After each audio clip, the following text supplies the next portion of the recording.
தென்றலே மெல்ல பேசு சீரியல்ல இன்னி எபிசோட்ல என்ன நடந்திருக்கு அப்படிங்கிறத பார்க்கலாம். இப்ப கலா அவங்களோட தலைவரை பார்க்க போயிருக்கிறாங்க. மாவட்ட தலைவரை பார்க்க போயிருக்காங்களாட்டுக்கு.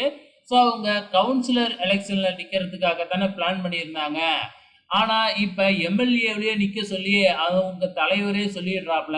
ஆனா ஒரே ஒரு சிக்கல் தான். உனக்கு எதிரா ஹோட்டல் கடை ஓனரு பாண்டியன் அவரும் மனு தாக்கல் பண்ணுவாரு. அப்படி பண்ணுனா வந்து பார்த்தீங்கன்னா, மேலிடத்துல இருந்து யார செலக்ட் பண்ணுவாங்கன்னே தெரியாது. அதனால அவர மனு தாக்கல் பண்ண விடாம பண்ணணும் அப்படின்னு மட்டும் சொல்லி அனுப்பிடுறாப்ல. உடனே நம்ம கலா ஒரு பிளான போட்டுருச்சு.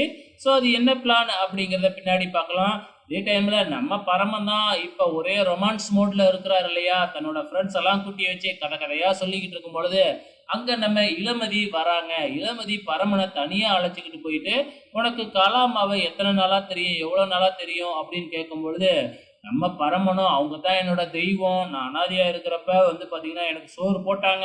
இந்த வீடே அவங்களது தான்." அப்படி இப்படின்னு ஆஹா, ஓஹோன்னு புகழ்ந்து தள்ளிக்கிட்டு இருக்கிறாப்ல.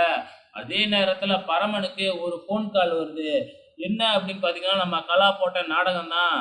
ஹாஸ்பிட்டல்ல இருக்கிற மாதிரி ஒரு செட்டப்ப பண்ணி ஹாஸ்பிட்டல்ல கட்ட போட்டுக்கிட்டு படுத்திருக்கிறாங்க. உடனே பரமன் போய் பார்க்க, இந்த பாண்டியன் தான் நான் எம்எல்ஏவுல நிக்க போறத தெரிஞ்சுக்கிட்டு வந்து என்னைய ஆள் வச்சு அடிச்சுட்டான் அப்படின்னு பதில் சொல்ல, உடனே நம்ம பரமன் சும்மா இருப்பாப்லயா, உடனே ஓடுறாப்ல பின்னாடியே.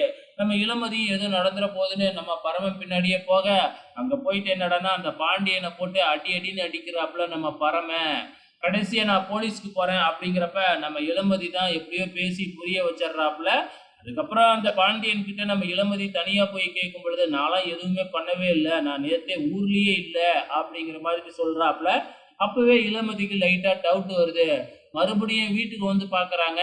நம்ம ப கலா வீட்டுக்கே வந்துடுறாங்க. ஆனா என்ன, கட்டு வேற பக்கம் போட்டிருக்கிறாங்க. அப்பவே நம்ம இளமதிக்கு டவுட் வர ஆரம்பிச்சிடுச்சு.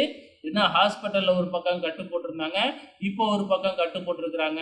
அப்படிங்கிற மாதிரி வந்து இளமதி யோசிச்சுக்கிட்டு இருக்கிறாங்க. வெயிட் பண்ணி பார்க்கலாம். எப்பதான் அந்த கலா மாட்டப் போகுதுன்னு.